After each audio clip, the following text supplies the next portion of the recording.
చెప్పుకుందాం. ఓ అగ్రకథానాయకుడి కుమారుడిగా, బాలనటుడిగా వెండితెరకు పరిచయమయ్యాడు. అనంతరం హీరోగా మారి నటనలో పర్వాలేదనిపించినా ఒకటి అరా తప్ప కెరీర్లో నిలిచిపోయే విజయాలు అందుకోలేకపోయాడు. తర్వాత పంథా మార్చాడు. పూర్తి విభిన్న శైలిలో నటిస్తూ వరుస విజయాలు తన ఖాతాలో వేసుకుంటున్నాడు. ఆ ఒక్కడే ఇప్పుడు టాలీవుడ్ ని శాసిస్తున్న ప్రిన్స్ మహేష్.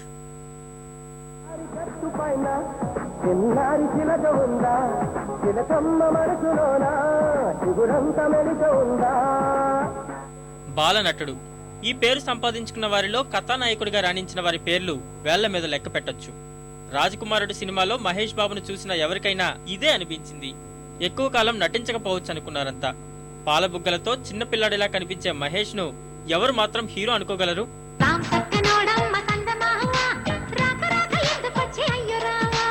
కల్లోకి వచ్చినట్టు మేన బాబా కళ్ళ ముందుకొచ్చినాడు ఎదుర్కోవా.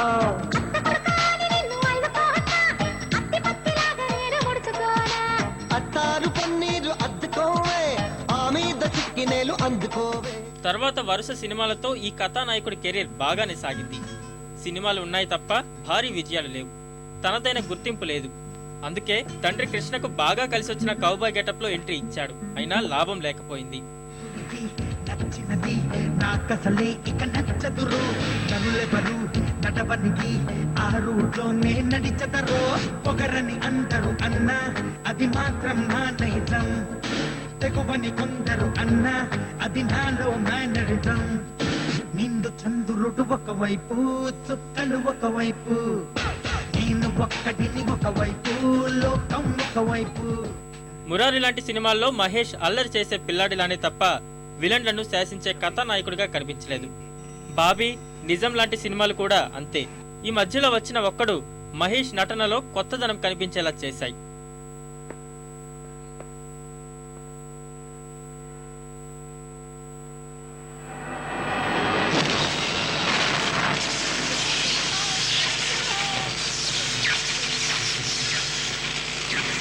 కాస్తంత మార్పు కనిపించింది అనుకుంటున్న తరుణంలో మళ్లీ నాని లాంటి ప్రయోగం చేశాడు. ఫలితం కెరీర్ మళ్లీ మొదటికే వచ్చింది. ఇదేదో రాంగ్ రూట్ లా ఉంది. అవును, ఇక్కడ రాంగ్ రైట్. ఇందులో పడితే అన్ని అంతే. ఎందులో పడితే? ప్రేమలో. ప్రేమలోనా? ఎవరు? నేనా? ఓ నువ్వా? నువ్వు నేనా? అయ్యో, ఆల్రెడీ పగలు రాత్రి నేను పెద్ద ప్రాబ్లం లో ఇరుక్కున్నాను. ఇంకో కొత్త దాంట్లో నన్ను ఇరికించద్దు. చూడటానికి అందంగా కనిపిస్తున్నావు. ఎంచక్క నీ వయసు తగ్గ మంచి పెద్ద మనిషిని చూసి పెళ్లి చేసుకో. నన్ను వదిలి. నాని తర్వాత మహేష్ కు కెరీర్ గురించి ఓ అవగాహన వచ్చింది. తన నుంచి ప్రేక్షకులు ఎలాంటి సినిమాలు కోరుకుంటున్నారో అర్థమైంది. అందుకే ఒక్కడు సినిమా స్టైల్లో కనిపిస్తూ అర్జున్ గా ప్రేక్షకుల ముందుకు వచ్చి అందరి అభిమానాన్ని సొంతం చేసుకున్నాడు. అనంతరం వచ్చిన అతడు మహేష్ కెరీర్ గమనాన్ని మార్చేసింది. శివారెడ్డిని ఎవరు చంపారు? నాకు తెలీదు. నీకు తెలుసు? నిజంగా నాకు తెలీదు. సార్, మీకు పార్సల్. ఎవరేమన్నారు నిన్ను? నేనే పంపాను. ఏంటి? నువ్వు శివారెడ్డిని చంపమని ఆ రోజు నాతో ఫోన్లో మాట్లాడిన రికార్డ్ చేశాను. అదే ఆ క్యాసెట్. నువ్వు నిజం చెప్పకపోతే ఒరిజినల్ క్యాసెట్ సిబిఐకి ఇస్తాను. ఎంత కావాలి? ఏం కావాలని అడుగు బాజిరెడ్డి. ఆ రోజు నాతో మాట్లాడాక ఇంకెవరితోనో మాట్లాడు. వాళ్ళెవరు? ఏం మాట్లాడు? సైలెంట్గా ఉండటానికి ఇది లైబ్రరీ కాదు బాజిరెడ్డి. నీకు తెలుసు. నన్ను చూశాక ఇంకేం చూడటానికి నువ్వు ఉండవు. చూస్తావా? చెప్తావా? చెప్తాను. ఆ రోజు నువ్వు ఫోన్ చేసిన తర్వాత నాకు ఇంకో ఫోన్ వచ్చింది. ఆ ఫోన్ చేసింది నీ ఫ్రెండ్ మళ్ళీ. సీరియస్ లుక్స్, కళ్ళు మాత్రమే మాట్లాడతాయి, చేతులు నటిస్తాయి. మిగతా శరీరం అంతా దీనికి సహకరిస్తుంది. మొత్తం మీద మ్యాన్లీగా కనిపించిన మహేష్ ప్రేక్షకుల్ని విశేషంగా ఆకట్టుకున్నాడు. భారీ డైలాగ్స్ ఏమీ లేకుండా సూక్ష్మంలో మోక్షం అన్న విధంగా తన నటనా తీరును మార్చేశాడు. నన్ను చూస్తావు? ఇప్పుడు వాళ్ళెవరో తెలిసింది కదా, వెళ్ళి కొట్టు. ఊరికి ఎలా కొట్టను? నాకేం ఊరికి అక్కర్లేదు. ఒక్కొక్కడికి 10 రూపాయలు చెప్పన 30 రూపాయలు ఇస్తాను. పోనీ 50?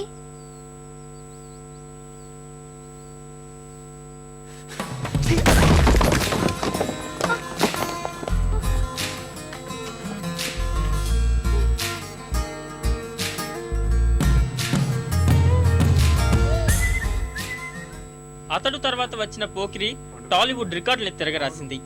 గత సినిమా తరహాలో సీరియస్ కాదు, అంతకుముందు సినిమాల్లాగా కాదు. కొత్త మహేష్ ను చూసిన ప్రేక్షకులు, ముఖ్యంగా అమ్మాయిలు ఫిదా అయిపోయారు. క్రమంగా అభిమానులు సైతం విపరీతంగా పెరిగిపోయారు. తనకంటూ ప్రత్యేకం అన్నది లేకుండా అందరి అభిమాన నటుడిగా మారిపోయాడు. చిన్న గొడవైంది.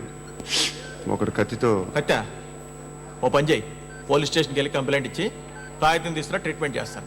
అంత టైం లేదు, పోలీస్ స్టేషన్కి వెళ్ళే ఉద్దేశం కూడా లేదు. కట్టి ఏ బెదిరిస్తున్నావా? ఏ ఎవడ్రా నేను బయటికి లాగండిరా. ఆగమ్మా. ఎవరో తెలుసా? నేను ఎవరో తెలుసా?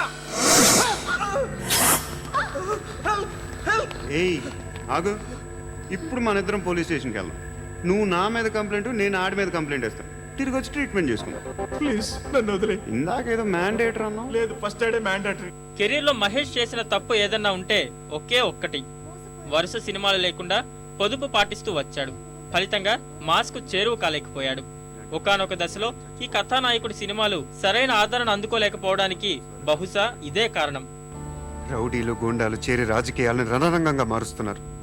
సామాన్యులు రాజకీయాల్లో అడుగు పెట్టాలంటే భయపడుతున్నారు. ఇలాంటి పరిస్థితుల్లో ప్రజలకు సేవలు చేయాలనుకునే విద్యార్థులు, మేధావులు, సంఘ సంస్కర్తలు ఏ ధైర్యంతో రాజకీయాల్లో అడుగు పెడతారు? ఈ దేశాన్ని ఎవరు ముందుకు నడిపిస్తారు? తన జీవితం ప్రజాసేవకే అంకితం. బిడ్డలను కూడా కనకుండా కడదాకా ప్రజాసేవకి అంకితమైన ఒక పుచ్చలపల్లి సుందరయ్య కావాలి. కట్టు బట్టలు తప్ప కార్లు మేడలు ఆశించిన ఒక బావిలాల గోపాలకృష్ణే కావాలి. ఈ దేశానికి 2 సార్లు ప్రధానమంత్రిగా పనిచేసిన సొంత ఇల్లు కూడా సంపాదించుకొని గుల్జారీలాల్ నందా కావాలి. శ్యామ్ ప్రసాద్ ముఖర్జీ, బిఆర్ అంబేద్కర్, లాల్ బహదూర్ శాస్త్రి, అబుల్ కలాం ఆజాద్, కామరాజ్ నాడార్, ప్రకాశం పంతులు, వీళ్ళు కావాలి. సామాన్యంగా యువతరం దారి తప్పిందంటారు. నిజానికి దారి తప్పింది రాజకీయం. దాన్ని యువతరం దారిలోకి తెచ్చుకోవడానికి చేసిన ఈ ప్రయత్నం అది ఎవరా? 3 ఏళ్ల విరామం తర్వాత వచ్చిన మహేష్ ఖలేజా సరైన విజయాన్ని అందుకోలేకపోయింది.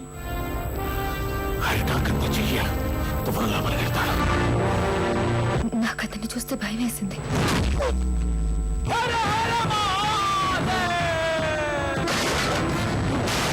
Alluri Sitaramaraju, freedom fight. ప్రతి యాదవకి నా పేరుతోనే ప్రాబ్లమా? సరిగ్గా ఈ సమయంలోనే మహేష్ కెరీర్ గ్రాఫ్ లో కీలక మార్పులు జరిగాయి. తన నటన విషయంలోనే కాదు, కెరీర్ విషయంలోనూ కీలక నిర్ణయాలు తీసుకున్నాడు. అప్పుడే శ్రీను వైట్ల దర్శకత్వంలో దూకుడు ప్రదర్శించేందుకు సిద్ధమయ్యాడు. ఆ సినిమా విజయం తర్వాత వరుస సినిమాలు చేయాలని నిర్ణయించుకున్నాడు. మైండ్ లో ఫిక్స్ అయితే బ్లైండ్ గా వెళ్ళిపోతుంది.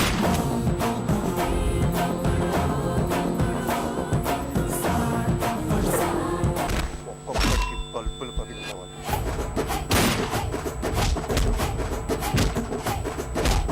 కళ్ళున్నోడు ముందు మాత్రమే చూస్తాడు, దిమాకున్నోడు దునియా మొత్తం చూస్తాడు.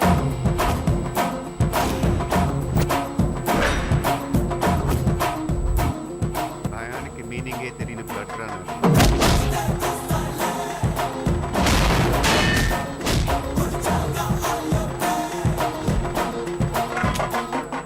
అప్పుడే పూరి జగన్నాథ్ తో బిజినెస్ మ్యాన్ ప్రారంభించాడు. కేవలం 6 నెలల్లో సినిమాను ముగించి మహేష్ కెరీర్ లోనే అతి తక్కువ కాలం తెరకెక్కిన సినిమా అనిపించాడు. ఆడుతుందా అన్నదే అందరి అనుమానం. వీటన్నింటినీ పటాపంచలు చేస్తూ ఈ సినిమా భారీ విజయాన్ని అందుకుంది.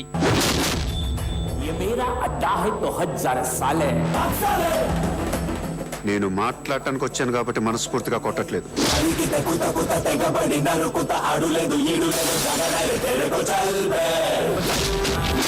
నేను కొడితే అదోలా ఉంటదని వాళ్ళు వీళ్ళు చెప్పటమే కానీ నాకు కూడా తెలీదు. ప్రస్తుతం సీతమ్మ వాకిట్లో సిరిమల్లె చెట్టు సినిమాలో నటిస్తున్న మహేష్ త్వరలోనే మరిన్ని వరుస సినిమాలతో ప్రేక్షకుల ముందుకు వచ్చేందుకు సిద్ధమవుతున్నాడు. కేవలం సినిమాలే కాదు, ప్రకటనల రూపంలోనూ అభిమానుల్ని అలరిస్తూనే ఉన్నాడు. ఇప్పటి వరకు ఆంధ్రప్రదేశ్ కు మాత్రమే పరిమితమైన మహేష్ ఇప్పుడు దేశవ్యాప్తంగా పరిధిని పెంచుకునే పనిలో ఉన్నాడు.